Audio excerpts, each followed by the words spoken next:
Sell Me This Pen. Nah, Anda pastinya sudah tahu ini film yang sangat terkenal sekali dimainkan oleh Leonardo DiCaprio, The Wolf of Wall Street.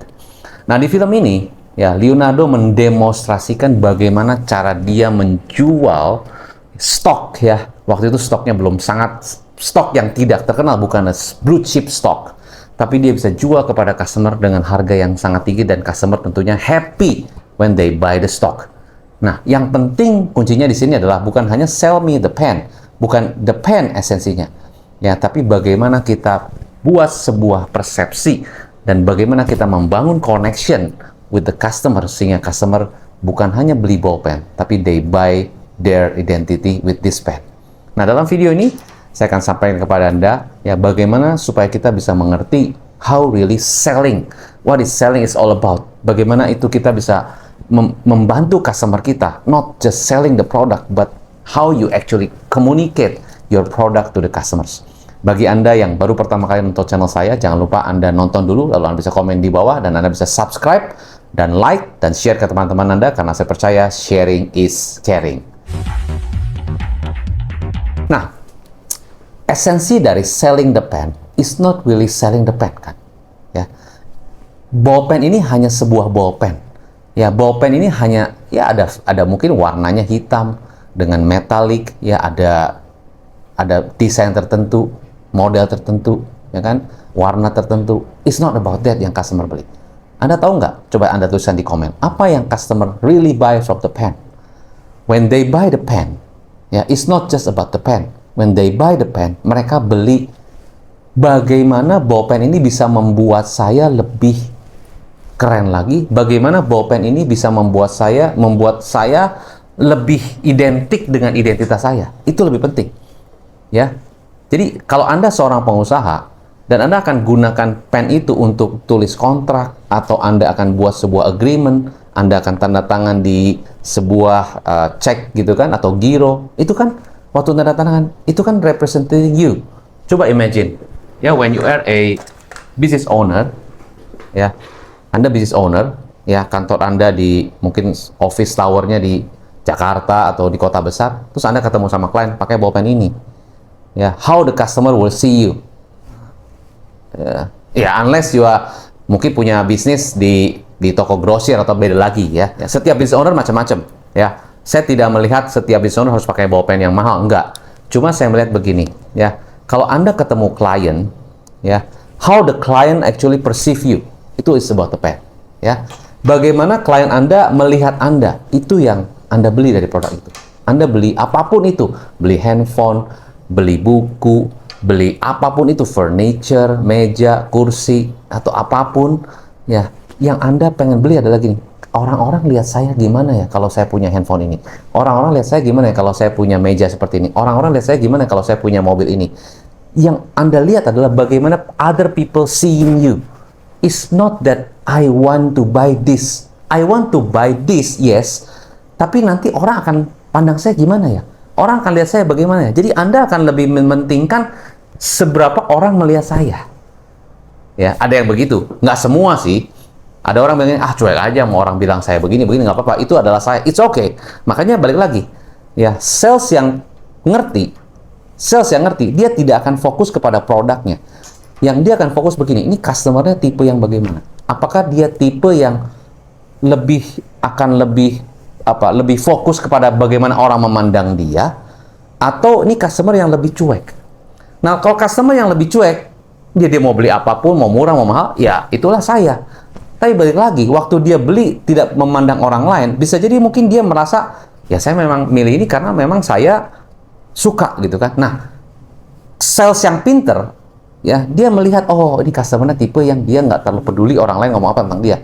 Tapi begitu dia beli, itu dia harus punya alasan yang sangat kuat kenapa dia pilih ini. Contoh, ada satu, saya belajar, saat saya datang ke satu showroom, satu bengkel mobil Mercy ya, itu ada ownernya, ini ownernya umurnya sekitar hampir 70, lalu dia bilang gini sama saya, tahu nggak, saya beli mobil Mercy itu dari tahun 1972 saya beli, dan sampai sekarang masih bagus. Oh ya, Pak, Om, saya bilang gitu, Om, kenapa Om nggak beli yang baru aja? Oh, lain, ini yang lama, ini mesinnya masih bagus, dan waktu saya beli ini saya masih rasakan waktu itu belum punya bisnis seperti sekarang. Jadi saya masih merasakan bagaimana waktu itu susahnya, bagaimana waktu itu saya perjuangannya. Oh, jadi makanya mobil ini saya sayang-sayang, mobil ini saya take care, mobil ini saya bener-bener rapihin semuanya, dan ini semuanya masih original. Sini coba nih, yuk. Akhirnya saya bawa test drive sama si owner ini, naik mobil Mercy-nya tahun 72, keren banget, masih semuanya original. Wah, saya take care banget. Padahal mobil lama. Nah, itu dia. Jadi dia tidak melihat orang lain pandang dia gimana, walaupun gue dibilang jadul nih pakai mobil kuno, tapi buat dia ini produk yang saya sangat suka. Kenapa? Mobil ini adalah waktu zaman saya susah, saya harus berjuang, saya pakai mobil ini. Oh, oke. Nah, sales yang pinter, ya sales yang ngerti, waktu customer cerita, berarti lu lebih prefer yang lu suka ya, dibandingkan orang lihat lu suka apa ya. Jadi kita sama sekali tidak even paksa, nih Pak, beli bapak ini bagus banget Pak. Nih Pak, kalau bapak tanda tangan ya Pak ya, pakai ini kan keren. Nggak semua customer suka begitu. Nah, ini kebanyakan orang sales salah. Oh, sell me the pen. Oke, nih Pak, bapak kalau tanda tangan kontrak begini. Karena waktu di film itu Leonardo bilang, oke, ini kalau kamu tanda tangan kontrak atau kan pasti pakai bapak yang mahal. Bukan itu konteksnya. Wrong. Konteksnya Anda harus lihat. Customer ini lebih suka gimana? Apa karakternya? Dia orangnya gimana? Itu yang kita harus lihat. Kalau dia orangnya lebih mementingkan pendapat orang lain tentang dia, nah boleh kita bilang gitu, Pak, what do you think about your customer when they are seeing you? Bagaimana Bapak lihat si customer melihat Bapak dengan gunakan Bapak ini? Bagaimana perasaannya? Nah, kalau dia, wah ya benar juga, nah berarti kan kena ke situ. Tapi kalau dari cerita-cerita, mungkin nggak usah kita tanya itu, bahkan kita cuma bilang gini, Pak, kalau Bapak beli satu produk, apa yang paling Bapak lihat dari produk tersebut? Bisa tanya begitu kan? Jadi cerita, cerita. Nah, di situ kita bisa dapat karakternya. Baru kita kasih solusinya. Jadi, selling the pen is not even selling the pen. It's a selling their ego. Nah, itu kemampuan itu yang kita harus tahu sebagai sales. Bagaimana customer memilih produknya berdasarkan egonya dia, berdasarkan persepsinya dia, berdasarkan lifestyle-nya dia, berdasarkan belief-nya dia. Itu yang kita harus dapat. Nah, banyak orang sales mesti walaupun udah oke, I know selling the pen. In fact, you don't know selling the pen. Nah, itu yang penting. Dan walaupun dia merasa saya bisa, saya ngerti, ya. They know but they don't know. Anda merasa tahu tapi Anda juga nggak tahu. It's not selling the pen, bukan jualan bawa pennya, bukan jual harga mahalnya, bukan customer semuanya mau beli mahal, enggak. Justru orang sales yang ngerti, ya, dia bisa tanya pertanyaan yang tepat, trigger pertanyaan yang tepat, ya, dan akhirnya pada akhirnya customer yang pilih kok. Ya, customer yang pilih kok, saya mau beli ini, saya mau beli itu. Dia yang pilih dan dia yang beli, bukan kita yang jual. Nah, itu yang kebanyakan salah. Yang harus dipikirkan, kita jual nih. Wah, misalnya Anda sales mobil atau Anda perusahaan dealer. Wah, dealer lain jual ini. Wah, mobil kita kalah nih. Oh, kita harus coba approach customer. Kita kasih harga murah, kita kasih pelayanan. Bukan cuma itu. Pelayanan sih pelayanan. Service, tapi customer dapat nggak engagementnya sama salesnya? Kalau customernya nggak dapat engagementnya sama salesnya, mau Anda ngomong panjang lebar, bawain martabak Holland, kayak bawa kue tiaw, kayak nggak kena. Paling-paling customer bilang terima kasih, nanti saya kasih customer buat kamu, customer yang tipe CD, ya, bukan yang AB-nya. Yang AB-nya nggak dikasih ke Anda. Kenapa? Well, I don't really trust you. Ya, itu kan. Nah, jadi banyak perusahaan yang sekarang punya banyak kompetisi. Dan mereka berlomba-lomba untuk bisa mendapatkan hatinya customer. Ya, dengan cara apa? Kasih kue tiaw, kasih apa? Kasih voucher, kasih apa? Kasih undangan, kasih apa lagi? Macam-macam lah. Cuman customer bilang, oh, itu bukan saya yang mau, itu even bukan itu yang saya mau, bukan. Ya, jadi yang saya mau apa? Ya, Anda harus ngobrol, Anda harus bangun relasi. Ngomongnya gampang, bangun relasi. Pertanyaannya adalah, waktu Anda ngobrol sama customer, do they trust you?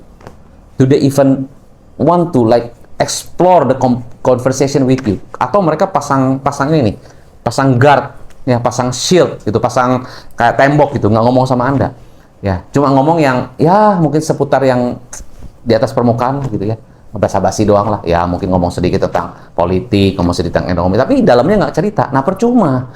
Terus sales bilang gini, udah ketemu sama customer, udah ngobrol, ya, ngobrolnya ngobrol apa? Ngobrol cuma hal yang ya basa-basi aja, apa ngobrol sampai dalam? Nah, yang penting bukan ngobrol basa-basi semua juga bisa. Siapa sih orang sales yang nggak bisa ngobrol basa-basi, ya kan? Tapi ngobrol sampai dalam, ngobrol sampai customer cerita. personalnya, sampai bahkan dia cerita emosionalnya. Nah, itu yang kita mau. Dan itu customer cari orang yang bisa cocok ngobrol sama dia. Dan biasanya kalau customer udah cocok ngobrol sama dia, because the sales understand the lifestyle, the perception, the emotion, the feeling, the situation, itu that's a closer. Nah, banyak perusahaan yang tidak mau even spend untuk training. Ya, saya nggak tahu ya perusahaan training lain sales seperti apa. Tapi kalau apa yang saya berikan kepada klien-klien saya adalah, my training is not the training. My training is about people skill. I don't know about other training ya. Dan banyak perusahaan yang pelit sekali, sorry I have to say that, banyak perusahaan yang pelit sekali untuk invest the team, apalagi sales team, untuk even learn how to increase the people skill. If you know you have the problem, kalau Anda tahu Anda punya problem itu, bahwa orang sales Anda tidak bisa closing, banyak leads yang masuk tapi tidak terkonversi, you know the problem, but you don't want to change, you don't even want to invest. Ya, saya betul itu bukan satu-satunya cara, tapi kalau Anda even tidak mau invest untuk your team, you keep the problem. Anda akan keep problem Anda. Dan apa yang terjadi kalau Anda keep the problem, you keep the result. And you keep the customer going away from you. Do you want that to happen in your business? Anda tidak mau kan terjadi itu di bisnis Anda. Anda tahu itu masalah di bisnis Anda. Ya, Anda cari misalnya trainer-trainer sales atau coach-coach sales, Anda boleh saja. Ya, menurut saya adalah satu pemikiran yang bagus. Saya sendiri adalah kalau saya punya bisnis dan saya punya tim sales yang saya tahu mereka punya problem dengan masalah salesnya atau closingnya, saya akan cari orang yang bisa ngajarin sales saya untuk bukan hanya cara jualan, tapi bagaimana make the connection with the right people, make the connection with the customers. Karena ya itu adalah satu bentuk bagaimana kita bisa menguatkan customer base kita. Bisnis yang kropos, yang gagal, yang tutup, itu kenapa? Nggak ada customer. Saya ada satu dealer yang saya tahu sampai tutup loh. Ya, itu padahal dealer itu sudah cukup lama ya, tapi bisa tutup. Kenapa? Dia losing money.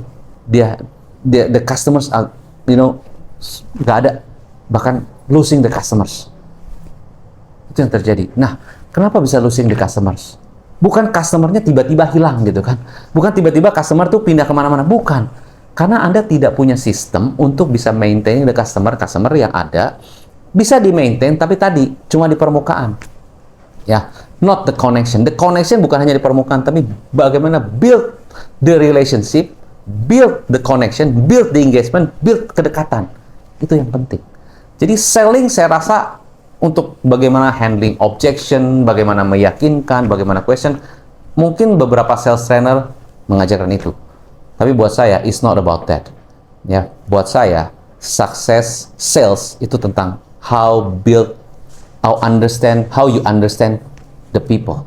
Ya, if you understand the people, if you know the people, if you really understand their situation, the pain that they suffering, itulah seorang truly closer. Jadi kesimpulan dari video ini adalah begini. Selling the pen. Ya, bukan hanya selling the pen. Ya, orang akan beli apapun yang Anda jual if they trust you, if you understand their problem and they know that you are the person they can talk to, ya, lebih terbuka. Nah, itu mereka akan beli apapun. Mau harga berapapun, trust me, they buy from you. Nah, itu adalah kekuatan closer. Nah, pertanyaan buat Anda. Seberapa Anda yakin your sales team punya that kind of skill? Seberapa Anda yakin your sales team punya that kind of skill? Dan kalau Anda ya punya sales team yang sehandal itu, can you imagine berapa banyak customer yang akan stay with your business? Berapa banyak customer yang akan tetap di bisnis Anda? Dan if you don't have the sales team yang punya that kind of skill, berapa banyak customer yang hilang dan pindah ke tempat lain because you have the problem. So the problem is not me. The problem is whether you have that problem. Kalau Anda punya problem itu, pertanyaannya adalah Anda mau keep problemnya atau Anda mau cari jalan keluar. Ya. Saya tidak bilang bahwa saya satu-satunya solusi, no. Tapi kita menyediakan solusinya if you really want to keluar dari problem tersebut. Karena saya mengerti sekali problemnya di situ dan I am helping my clients actually not to ajarin gimana cara jualan, tapi bagaimana building the connection with the people. Therefore, when you have the product apapun, they buy from you, not from others. Itu penting. Ya, dan saya bukan hanya ajarin itu, saya juga bantu klien saya untuk building the sales system. Ya, Anda bisa nonton di video ini tentang how I build the sales system. It's not about the SOP atau script, bukan hanya itu. Luas sekali, ya. Dan kalau Anda saat ini merasa, wah ini saya coach, it's good, ya, artinya Anda aware, Anda punya problem. Nah, pertanyaannya, kalau problem dibiarin, makin bagus atau makin gak bagus? Makin gak bagus. Nah, kalau problem ada, itu jangan sampai dibiarin. Lama-lama makin tambah parah. Ya, jangan sampai nanti datang ke kita, Anda udah stadium 3. Nah, itu lebih bahaya dan lebih mahal pastinya. Tapi kalau justru Anda belum ada problemnya, Anda tapi sudah mulai lihat tanda-tandanya, cepat-cepat. Ya, atau Anda sudah mulai di stadium 1, stadium 2, cepat-cepat. Karena Anda yang lebih tahu waktunya. Tapi good news adalah, I'm available, saya available, kita available untuk bantu Anda untuk bisa membangun sales system di bisnis Anda. So, saya Hendra Hilman, Sales System Coach. Sukses selalu buat Anda. Salam pengusaha.